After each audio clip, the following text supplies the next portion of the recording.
All right, welcome. Hello, thank you for joining us today.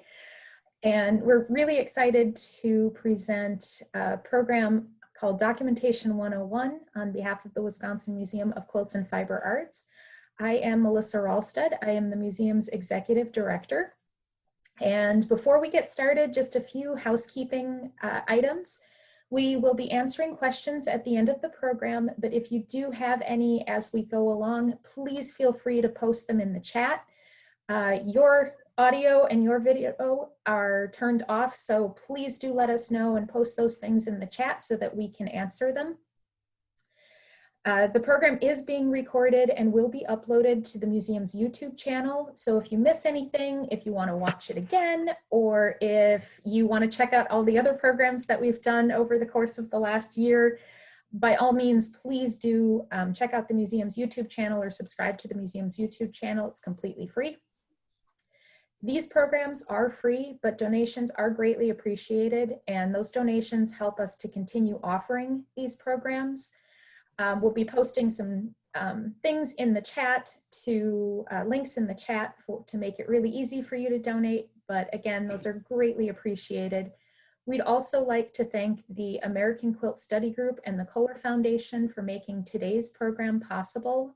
Their donations and grants have actually really helped with this. And we're really excited to announce today, or this year, 2021, is the museum's 10th anniversary in our current building. And we are extremely excited to have this and to be celebrating this year. This program is part of that celebration. And I know Maribeth will get into a little bit more about how a program about documentation ties to the history of the museum. But we are celebrating with a special anniversary exhibition that just opened up at the very end of April. It runs through the end of August, called Wisconsin Quilts, Stories in the Stitches. This exhibition is actually drawn from the book by the same name, and I know Maribeth will be talking about that in just a little bit. But stay tuned for additional special anniversary program that we'll have throughout the course of the summer. Our virtual program in June is actually going to be about the Stories in the Stitches exhibition and a virtual tour of the exhibition. We have an online or virtual auction that'll go August 2nd through the 6th. And then we're doing a special anniversary open house the evening of August 5th. And documentation has always been at the heart of what the museum has done and how we've gotten started. So I'm really excited to be joined today by two of our amazing volunteers who are intrinsically tied to the documentation efforts at the museum right now, Maribeth Schmit and Darlene Habanek. And they're going to be talking more today about what documentation is, kind of how it ties to the museum and how it works. So with that, I would like to introduce both of you. So Maribeth has been part of the Wisconsin Quilt History Project and the Wisconsin Museum of Quilts and Fiber Arts for over 25 years.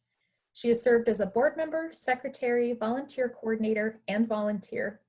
And she is presently the documentation chair at the museum. She has a passion for all things quilt related and has been quilting since the mid-1970s, before rotary cutters and plastic rulers. Currently, she works as a quilting instructor, lecturer, and workshop educator. Finally, she is a nationally certified quilt judge who has judged nearly 18,000 quilts around the country. And our other speaker today is Darlene. Darlene is a retired college professor who became involved with the Quilt Museum about 4 years ago. After volunteering in various ways, she has settled into working on documentation and learned how the Quilt Index works. She worked with a friend for almost 2 years to organize the 6,900 documents that were part of the original Wisconsin Quilt History Project into files. Darlene has participated in a number of documentation days and helps to ensure that the most recent documentations become accessible records in the Quilt Index.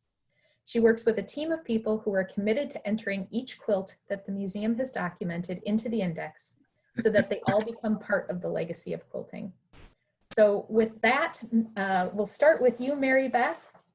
I'm really excited to actually hear what you guys have to say. and thank you for joining us. Thank you. I lost my pic. Can you see that? Yep, you're good. Oh, right, great. I'd like to first start out, we are the Wisconsin Museum of Quilts and Fiber Arts.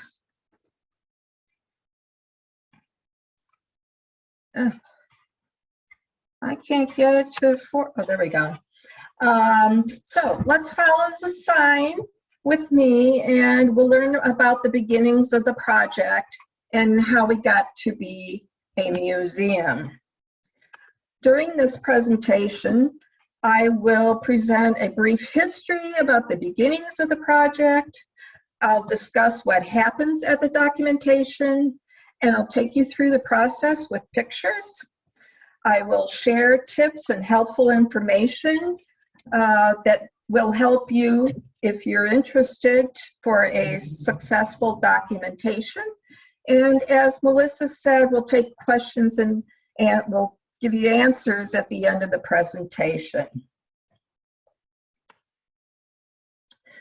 In 1982, there was a group of women who were very enthusiastic about the quilting process and the history behind the quilts.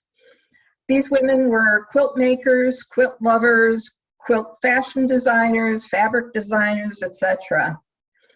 Recognizing early on of the importance of preserving history and creativity and the stories and social importance of quilts and fiber arts in Wisconsin. There was a strong desire to document and preserve this history.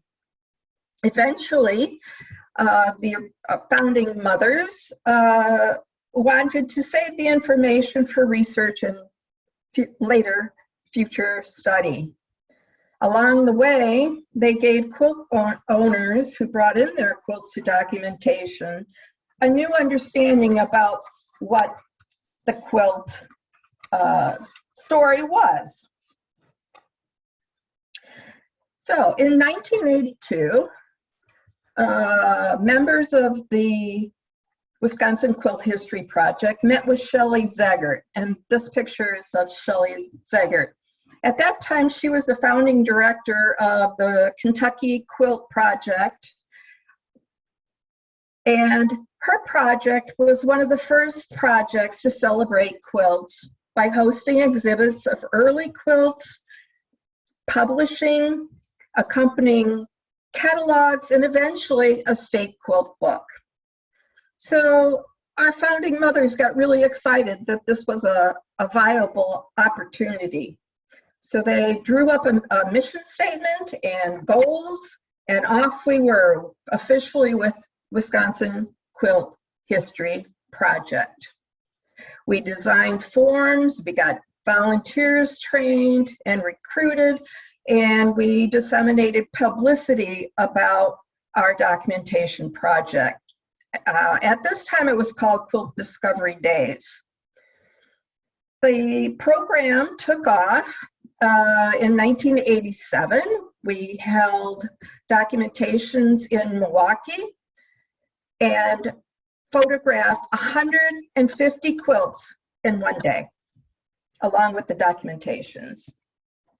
At this time, our documentation form was only 3 pages long, and it was printed on a legal size paper. And I'm going to talk to you a little bit later about the importance of that. So between 1988 and 1996, volunteers worked with over 70 historical societies, museums, quilt guilds in 39 counties in Wisconsin. One of the places we worked at and had an exhibit was at this place. This is the Milwaukee Art Museum.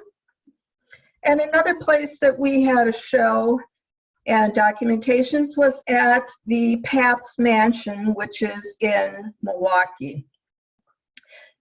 During this time, we documented over 7,000 quilts.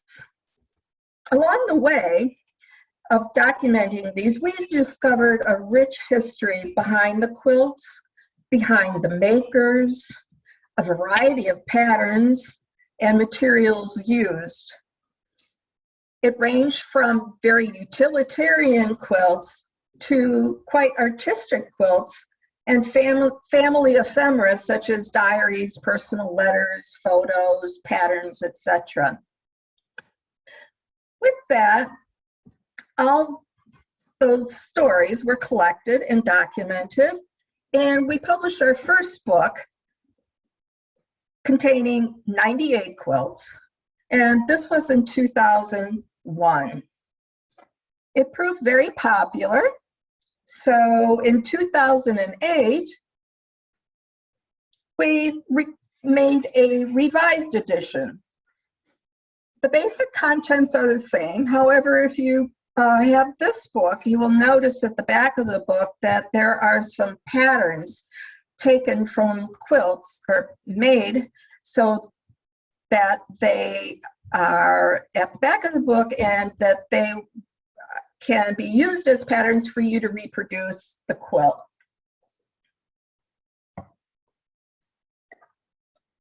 So let's talk about what documentation is. Documentation is the process of recording information upon a careful examination using a predetermined set of criteria. It's not appraising. We're not going to tell you how valuable your quilt is. We're not going to assign a value, nor is it judging. Judging is providing a critique of the quilt design, workmanship, and awarding ribbons. We don't do any of that. We just document. We will document vintage or newly made quilts. We'll even do quilt tops. We will do garments. We'll do itty bitty quilts like doll quilts. So when I decide that we're going to have a documentation day, I check with Melissa to secure dates at the museum. If we're not documenting at the museum, I'll do the same thing with museums, historical societies, and we even did a documentation at a mattress facility showroom. We publicize in the Barn Blast, which is the newsletter from the museum. We advertise on the museum's website, word of mouth, etc. The first thing that I do is I am the person who makes all the appointments. And this is a form where I keep it all in a nice, tidy little spot. Our appointments are half an hour each and run through the day from 10 to 3:30. You'll notice up at the top here, A and B, I run 2 tables of documentations at a time. One tip that I'll share with you, early on I had to make the decision that I would only accept a maximum of 4 quilts per client. And the reason I did this was that people were coming in with 8, 9 quilts, and I felt it really wasn't fair to other people who also had quilts. So if you're interested in repeating this process, that's one idea you might consider, is limiting the clients. I also prepare all the extra paperwork and forms, labels and documentation numbers, and signs for getting to the museum and downstairs where we do our documentation. I prepare a little documentation packet. Here you'll see the quilt label up here at the top. This is the sign that we pin to the quilt, and this is actually the documentation paperwork. It's 12 pages long. Don't let that scare you. So a month ahead of time of the event, I contact all my volunteers by email, and I keep a list of who responds. And the importance of that is I have a lot of volunteers, and sometimes I don't always remember who's volunteered and who didn't. And this gives me an opportunity to prepare for volunteer assignments. Remember, I originally said that the form was 3 pages long in the beginning. Well, now it's 12. It's an 8.5 by 11 page.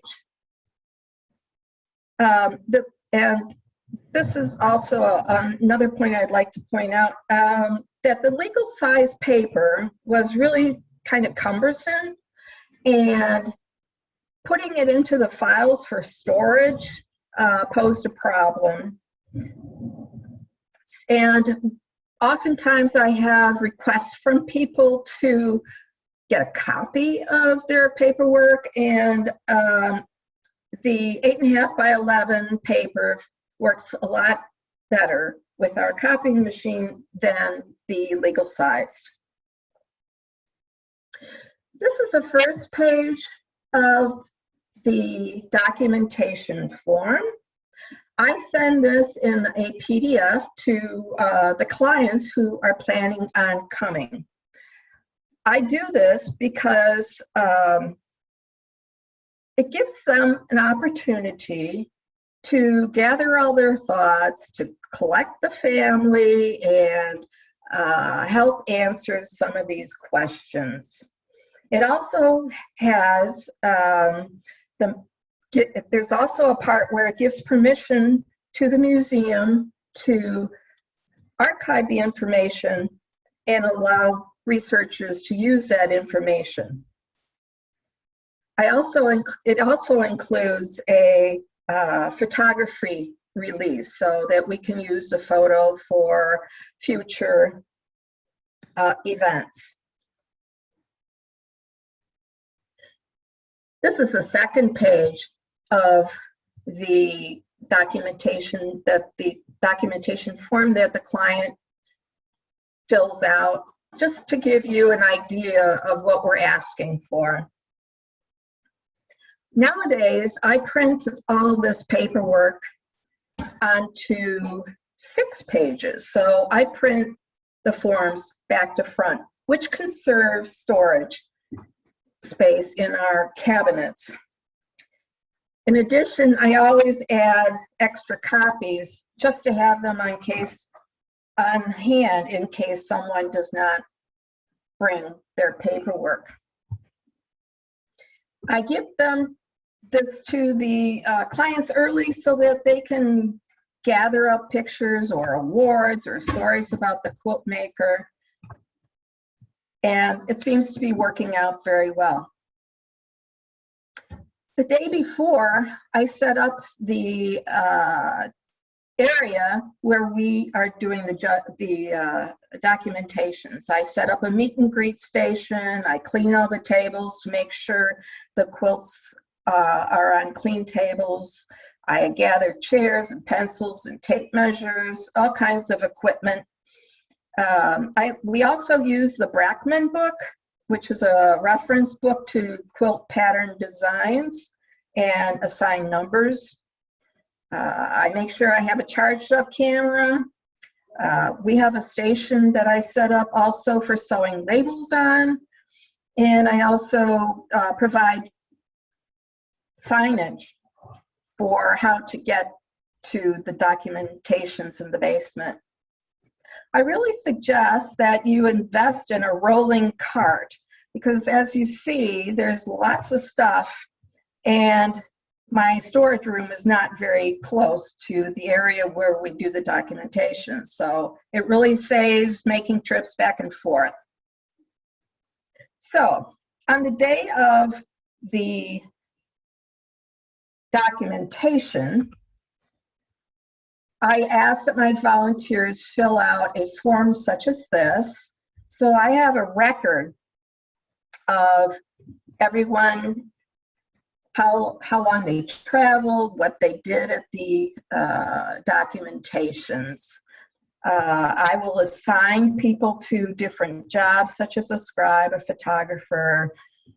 This is also a good thing to have because I have a record of the number of volunteer hours that have been given to the museum, and this is very useful when the museum is looking for grants, and grant donors want to know how active your project is.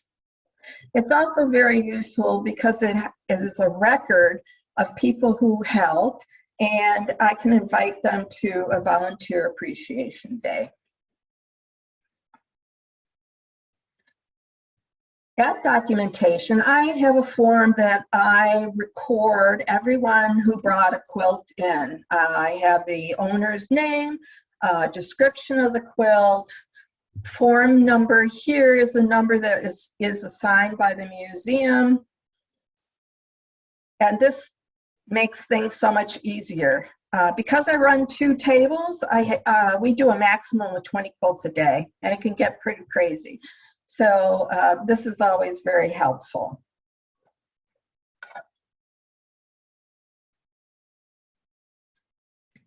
This is page 5 of the actual documentation paper. I wanted to give you an idea of what we like to look for when we do the documentation.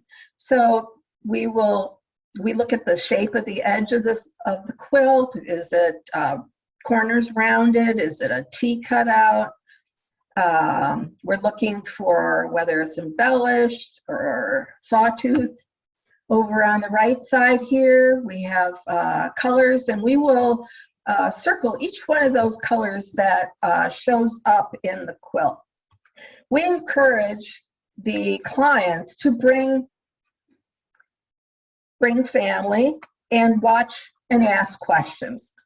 Since our institution is all about learning, it adds to the legitimacy of our project. We don't rush them.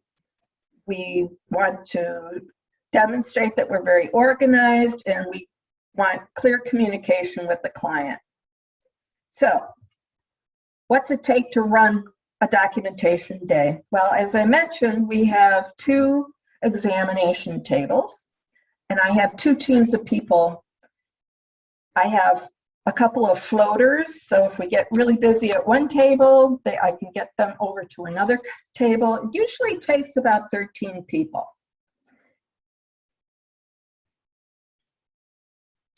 Here we are at a documentation day. We're looking at a quilt here. This is the basement of the museum. Here we are, also documentations. This is the mattress factory that I was talking about earlier. And here we are back at the museum. I'd like you to take special note that this person here is wearing gloves, and this person over here is not. Currently, there's no clear formula for whether or not to wear gloves or just have clean hands. There's a school of thought that thinks that using gloves is abrasive and damages the quilt. And then there's another school that says, well, you might have oils on your hand, so you should be wearing gloves. But it's really a toss-up and perfectly professional. Here's the form again. As I said, this is a number that the big number that we'll pin on the quilt, and this is the permanent label that will be sewn on the back of the quilt. This little square up here is made out of Tyvek. We have them printed locally, and I wrote the number on the label with a Pigma pen. A Pigma pen is archival. Here you have a closer look.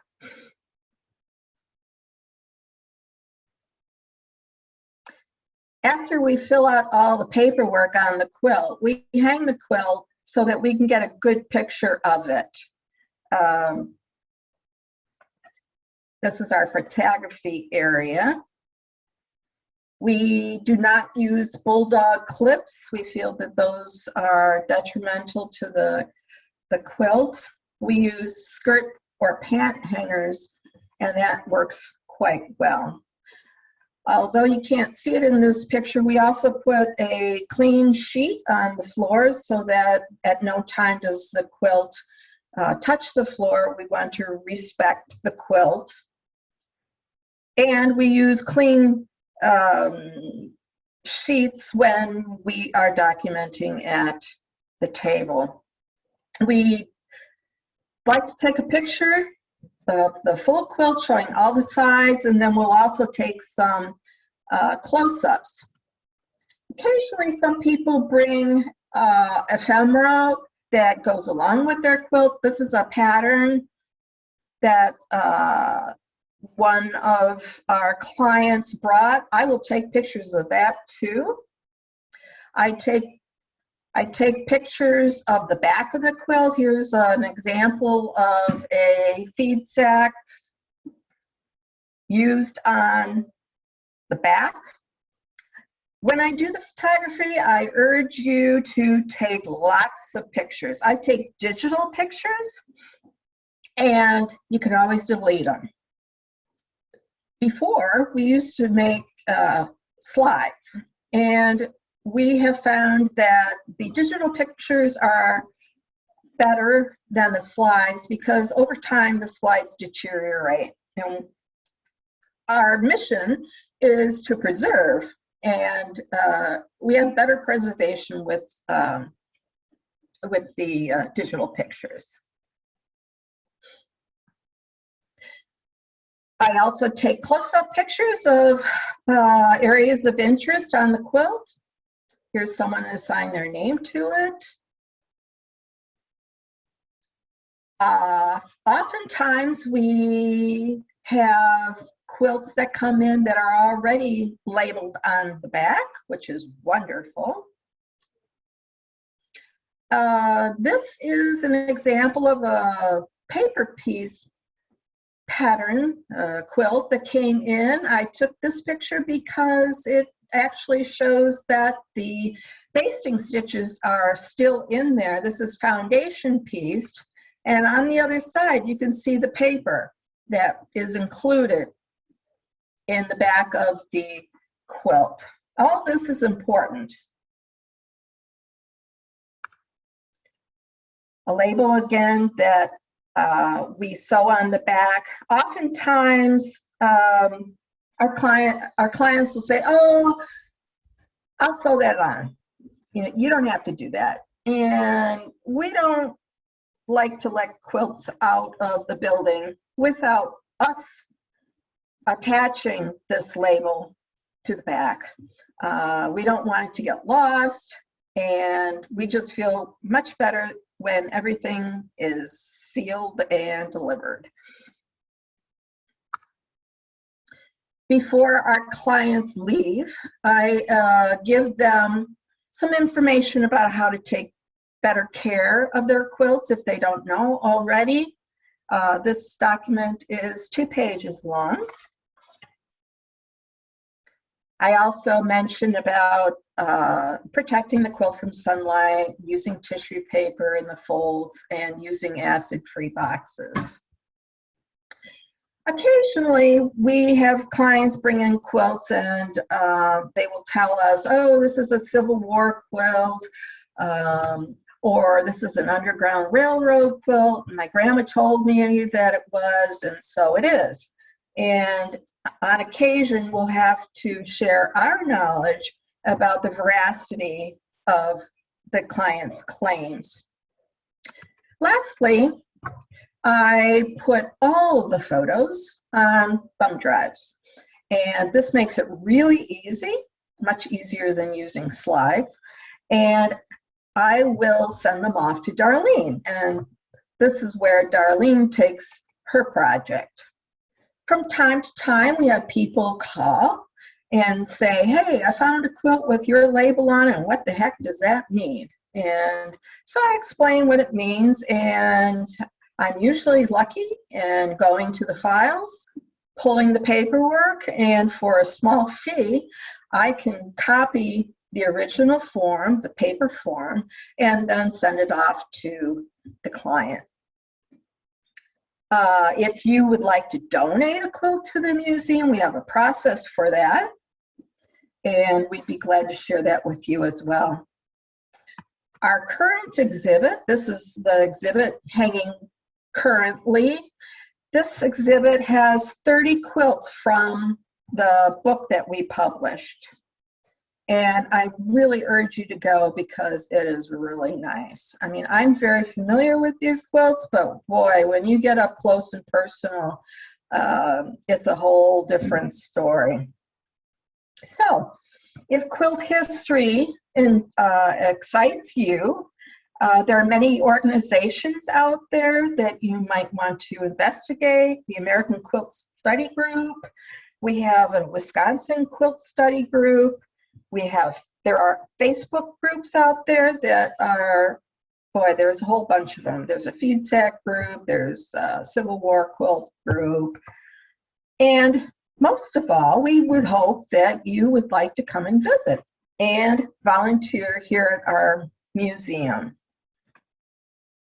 So I'd like to turn it over to Darlene now, and she's going to share what she does with the information from those thumb drives and the completed paperwork.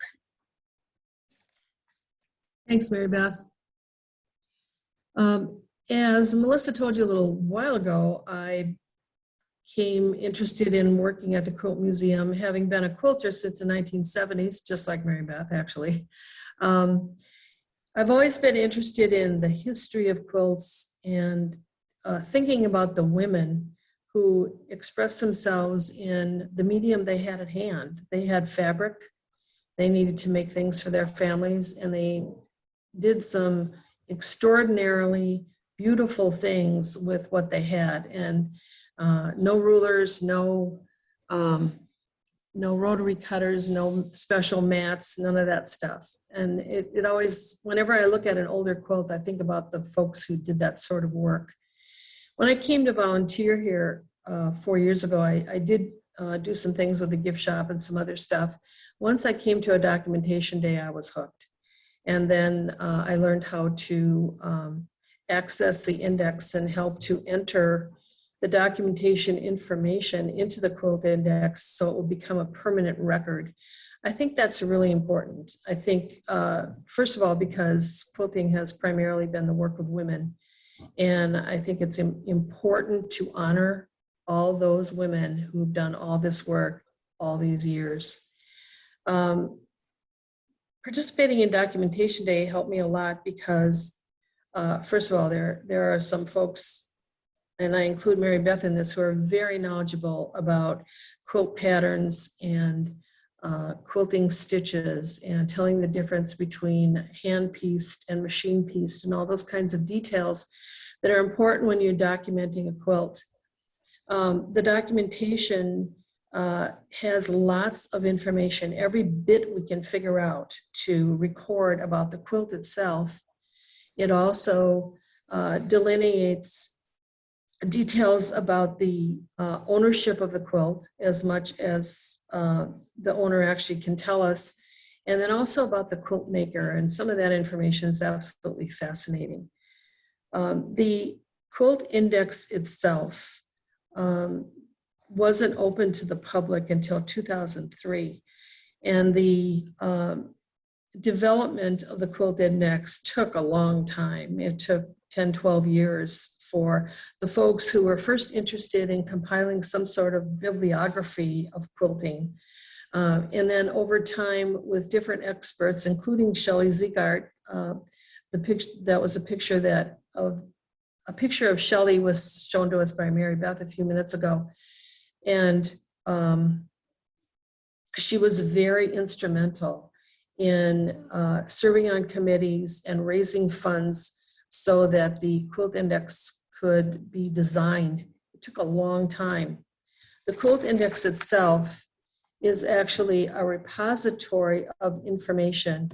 And I will show you the Quilt Index page here. Oops, let's see. There we go. This is what the front page of it, or the first page of it, looks like. And if you notice right up here, it says it's just quiltindex.org. It's a very simple address for it that you can find it and go look at it. The fact that it's a repository refers to the fact that it is like an electronic or digital file cabinet. It has information of thousands and thousands and thousands of quilts from all around the world. There are people working as we speak. Actually, I'm here in the basement of the museum, and there are people in the other room, part of this team of folks that I work with, who are in fact working on entering information into the index, starting records for quilts, and verifying all the identifying numbers that we have for different quilts to make sure that we can guide people to finding a quilt that they're interested in.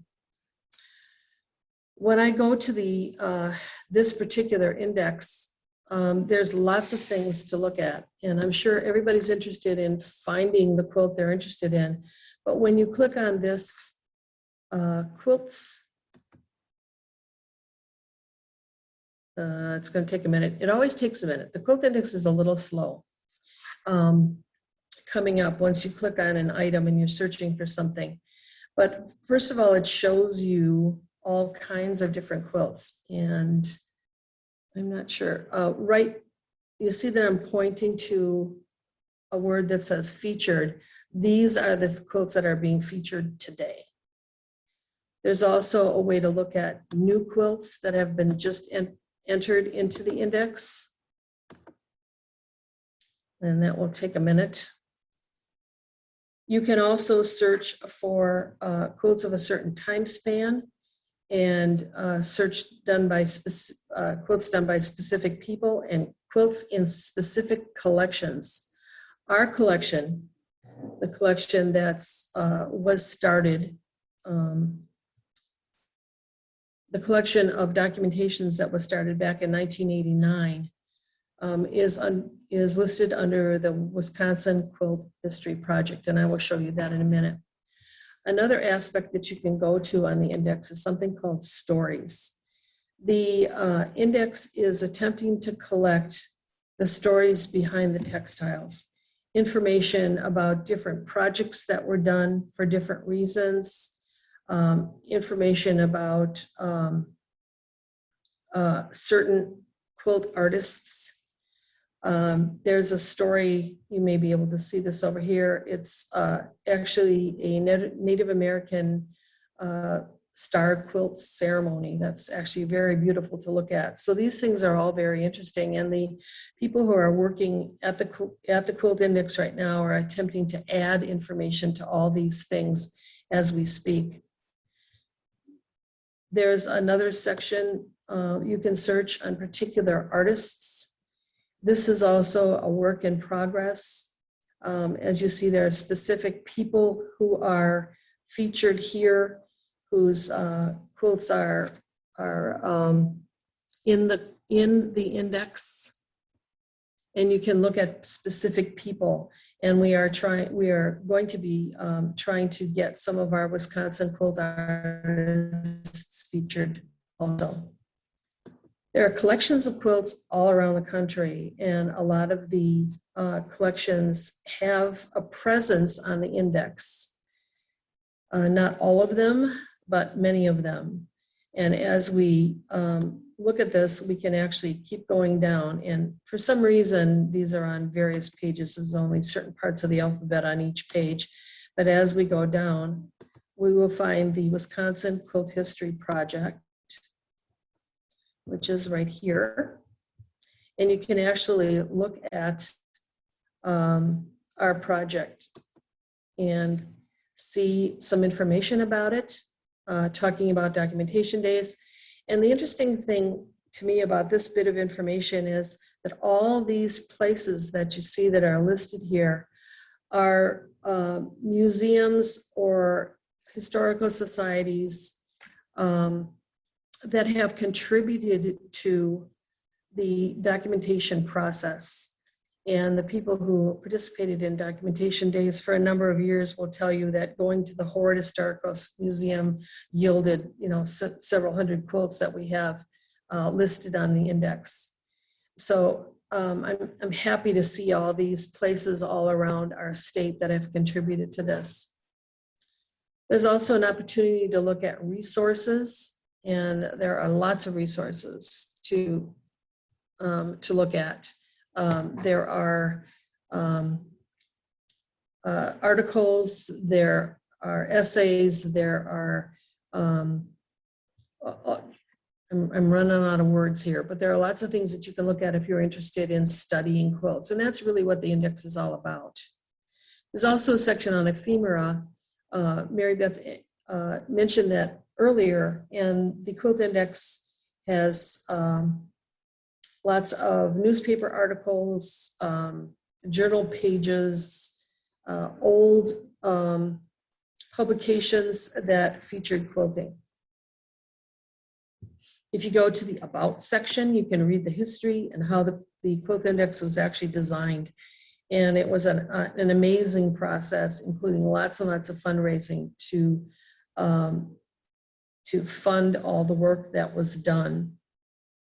The Quilt Index, having opened in 2003, was shut down from March of 2002 until October of 2002 in order to be revamped. They updated a lot of the systems, they updated the index, they improved the information, the way you can put information in there. They improved the search process, so everyone was much more able to find the things that they were looking for, and they expanded its capacity. Because the Quilt Index is a repository, that also means that all the information that's put in there is not changed at all by the people who run the index. So when we put information in about a quilt that we have documented at the museum, all the information we have about the quilt itself, the ownership of the quilt, and the quilt maker stays in there until we change it. So that's an important thing to remember about the Quilt Index and how it works. So you can read all kinds of interesting things about the Quilt Index and all the people who were involved in designing this magnificent resource. Part of the reason that it took from March until October to finish the revamping of the Quilt Index is because of COVID.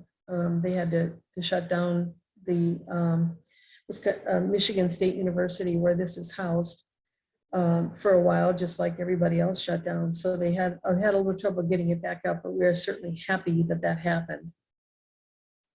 I'm going to go to the search section and talk a bit about how you can find a quilt that you're interested in finding. Between 1989 and 1996, 6,900 quilts were documented by folks for the Wisconsin Quilt History Project. That's a lot of quilts, and it's a lot of documents. And as Melissa mentioned earlier, I kind of roped my friend Susan into coming here with me as often as we could for the better part of 2 years to find and match and organize all of those documents. There are slides for all those that match all those documents, because that was a technology that was available at that time for taking pictures. So the slides were in archival sleeves, and we managed to match them all to the actual documents. So we have them, we've matched them all so they're available when we actually get to put all these things into the index. The team of 8 people that work with me are diligently trying to get as many of the documentations into the Quilt Index as permanent records. And it takes a while, even though the first documents only were 3 pages. It still takes a while to find the right places to put information, spell all the names right, and get as much detail as you can about each quilt into the permanent record. After someone puts in all that information and pictures are added as we have them, there are various versions of pictures. There's a full quilt picture. There's the detailed pictures that Mary Beth mentioned earlier, and she showed you some of those details about quilting, details about specific fabrics that may have been used that are very interesting, quilt labels, signatures, all those kinds of things are detailed pictures that we try to add to the index if we can. There's also a zoom version of the full quilt picture that you can kind of manipulate in order to look more closely at different aspects of the quilt that do not appear in the detailed pictures. There are up to 6 pictures for each quilt that we're allowed to put into the index. So if you're searching for a quilt, there's actually 3 ways to do it. Mary Beth mentioned that the museum assigns a number to each quilt that's documented. The first 6,900 quilts were just numbered 1 through 6,900 were just numbered 1 through 6,900. When the documentations were suspended in 1996, I'm not sure anybody thought that we'd start doing the documentations again, but it was in fact restarted in 2002. When it was restarted in 2002, the numbers assigned by the museum to each quilt began with the letter A. So now we have A through about 1,450. All of those quilts have been entered into the index and are verified. The verification process means that somebody, not the person who entered the information, but somebody else, goes through the record with the paperwork, makes sure that all the details are in, all the names are spelled correctly, the pictures actually match the quilt that's being described, and then it's verified. Once it's verified, it becomes accessible, which means that if you are interested in a particular quilt that was documented and you want to go see it in the index, you can actually access that information. Until it's verified, you can't. So we're working on that as fast as we can. In the search process, you have 3 options for looking. The newest version of the index assigned numbers that begin with 15 and 11. So I'm going to put that in there, and I'll tell you more about that in a second. Every quilt after the 15-11, which has something to do with Wisconsin and our museum, our museum's documentation project, or the Wisconsin Quilt History Project. Then there's another set of numbers that designate the specific quilt. The one I'm going to show you is 1958. I have no idea why that number was assigned. The index does it. We have nothing to do with that particular process. When I click on search, here it comes. And this quilt, and I click on the image, and I get more information about this quilt, who it was made by, when it was made, and you can see the other details in this little snapshot version of the full quilt document.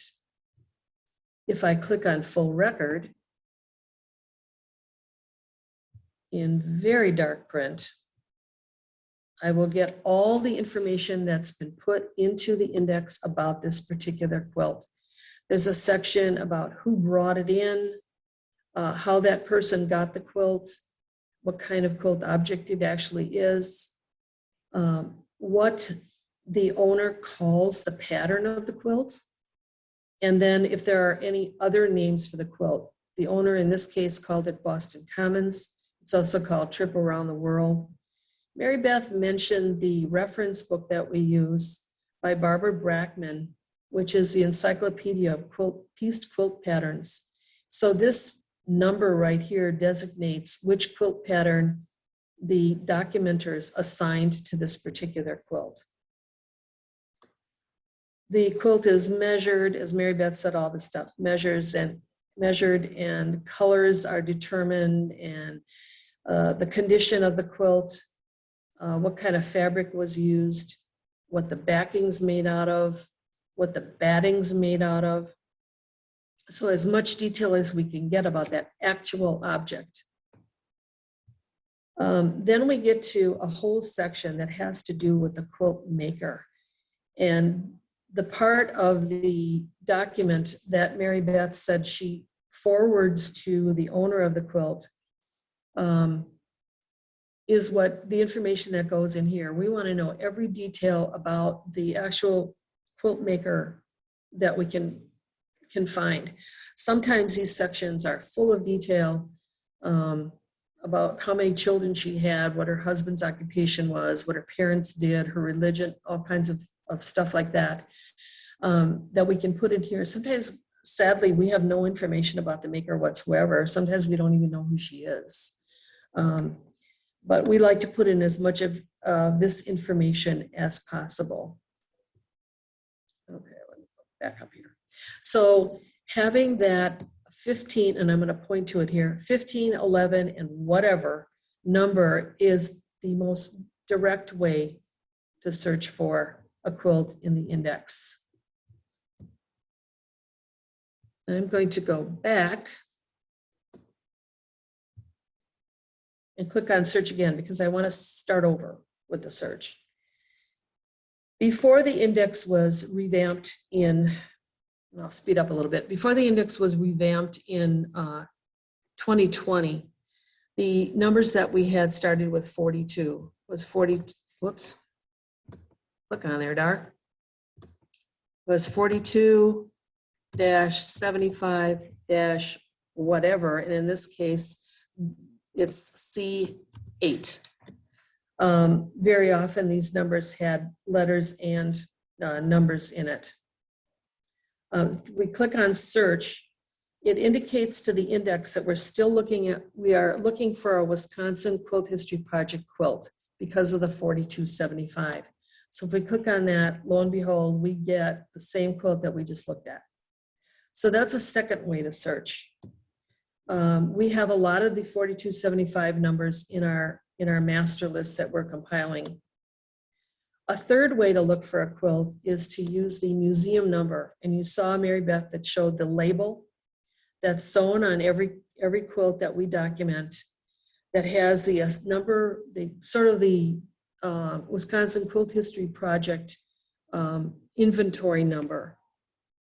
And we are going to look for A22. But before I click search, I have to indicate that I'm actually looking into a specific collection. There could be quilts numbered 22 or A22 in any collection around the world because it's an inventory number, not an index number. I actually have to select the Wisconsin Quilt History Project as the collection. So if I go down here and I find it, I can click on that in that section. That's all I have to do to fill out that form, as long as I have a specific number for it. When I click on search, there it is, the same quilt by Ella Strauss. So that's 3 different ways that you can search. We are compiling a master list of the first 6,900 quilts that were documented, as well as the second 1,400 and some quilts that were documented starting in 2002. So that if you have a quilt you're searching for, and for some reason you want the numbers to go with it instead of searching by name or state or whatever other ways you can search this index, someone can look it up for you. And you can go into the index and actually see what's been posted for that particular record. So hopefully this helps you build your enthusiasm for the Quilt Index and all the fabulous stuff that's in here. I've only touched the surface. There was a textile talk put on by the Modern Quilt Guild a couple of weeks ago that explains the Quilt Index in a lot more detail than we have time for today. So you can go look at that too and learn a little bit more about the Quilt Index. Melissa, do we have questions? We do have a couple of questions. So Okay. And Mary Beth, we'll have you rejoin us as well. And one of the questions is the 12-page document form universal and used by other museums and groups? That's a great question. I'm not quite sure where it came from. I know when we had the 3-page, it was very rudimentary, and then all of a sudden we had a 12-page, but I don't know where that came from. Darlene, do you know? I know it's been, the original form was revised several times, and I think once the index was up and running, the earliest iteration of once the index started, tried to follow the fields of information that the index was looking for. And it's been revamped a couple of times since then. So it very much follows the stuff that we can put in the index. So all the information about the quilt itself, the quilt maker, and the quilt ownership, details that weren't collected way back when in 1989 are now being collected. It is not the exact form that the index uses. There is one, but we're happy with our form, I think, so far. So I'm not sure we'll ever switch over to that actual PDF. We still have to enter the information by hand, field by field, because we're not prepared to do the electronic versions that the index expects. It's just too cumbersome for the people who volunteered to do this work. So that's where the ideas come from, but the exact form is sort of ours, I think. You agree, Mary Beth? Yeah.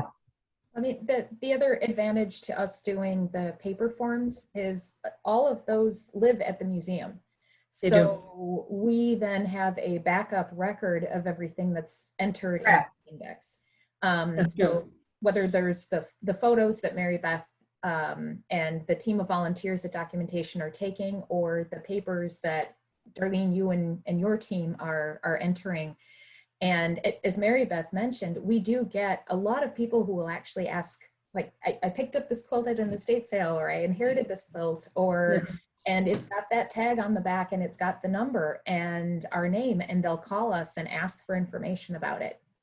Mm-hmm. And because we have all those records here too, it's really easy for us to reconnect them with the history of that piece. So which is kind of the whole idea behind this is to keep preservation.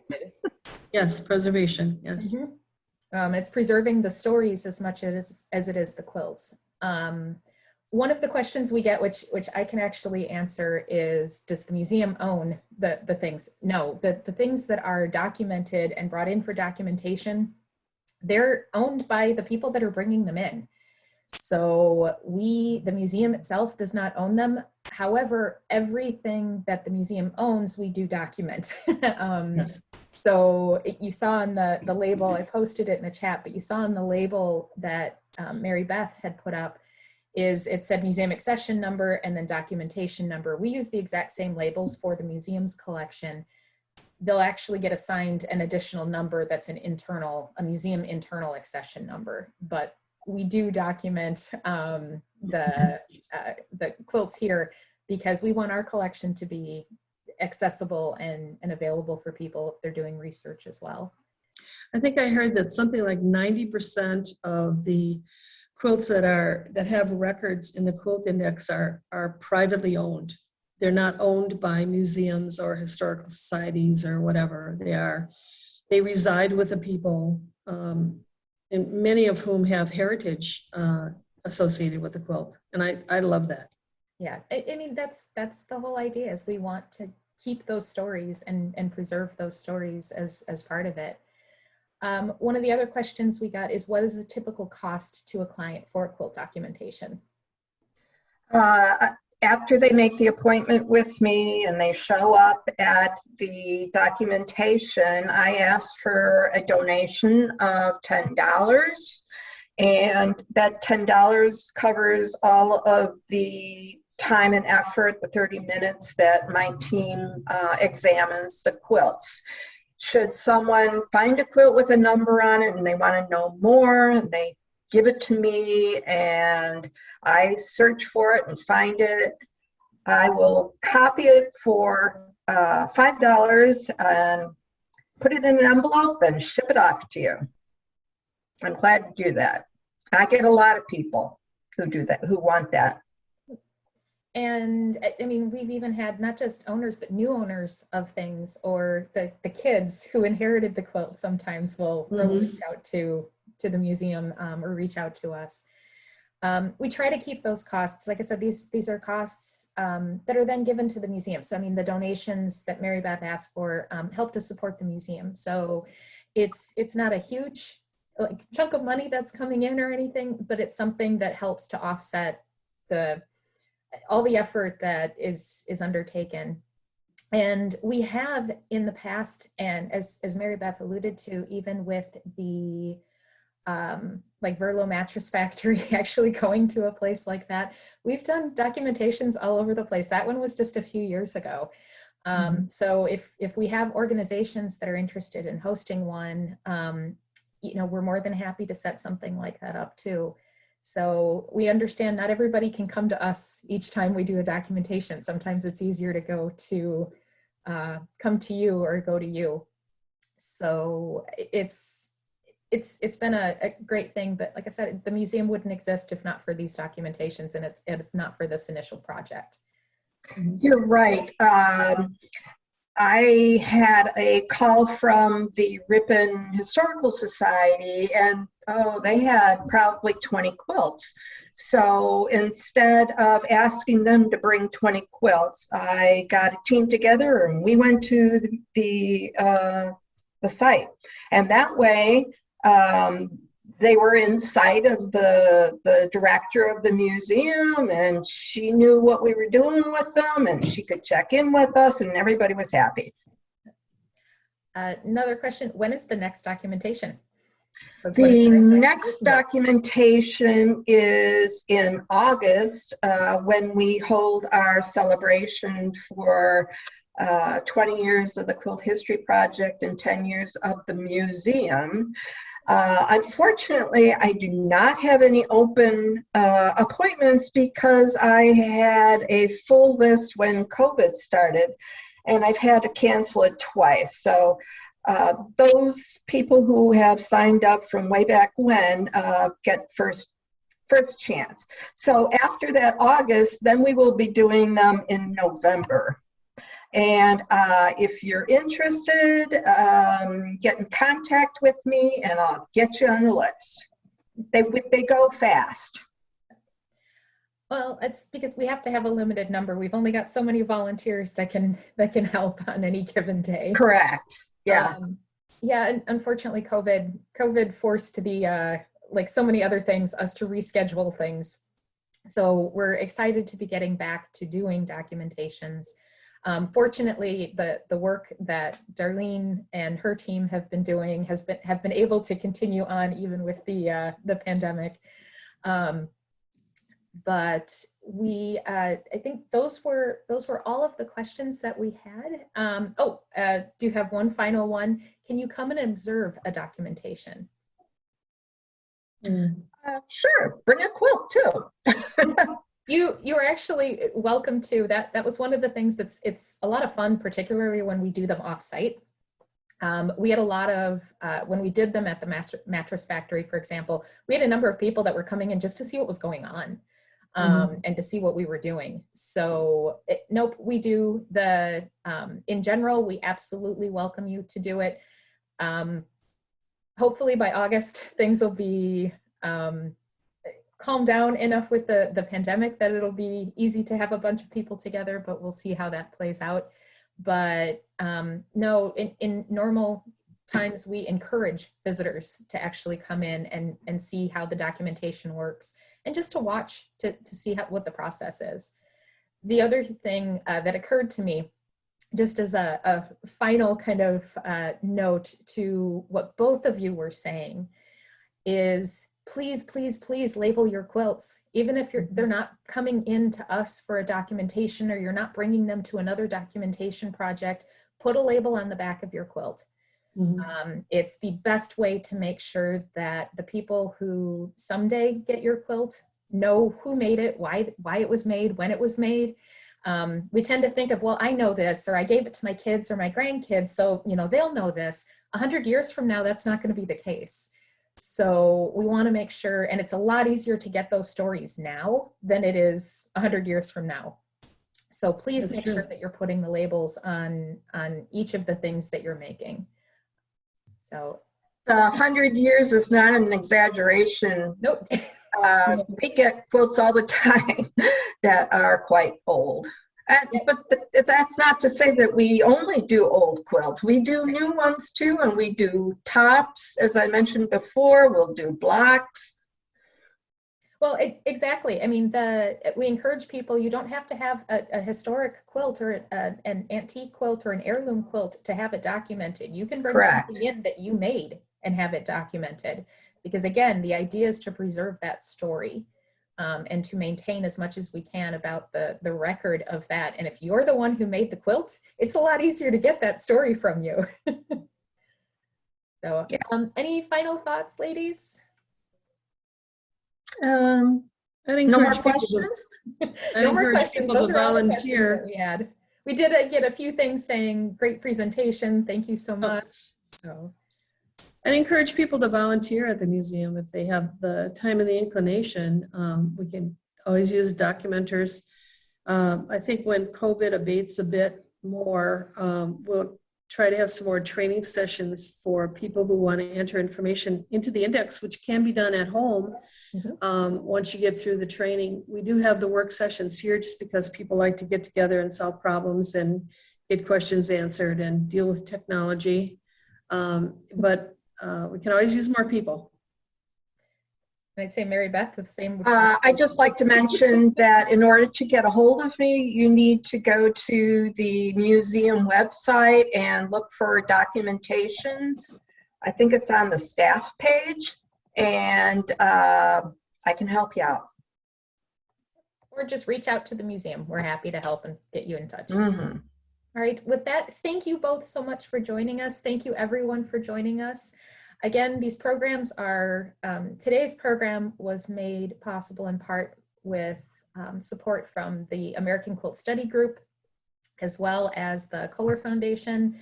And if you are so inclined, please do make a donation to support this program and others like it. They really do help. So thank you very much for joining us, and be sure to join us again in June, where we'll actually be doing a tour of the current exhibition. Thank you. Thank you.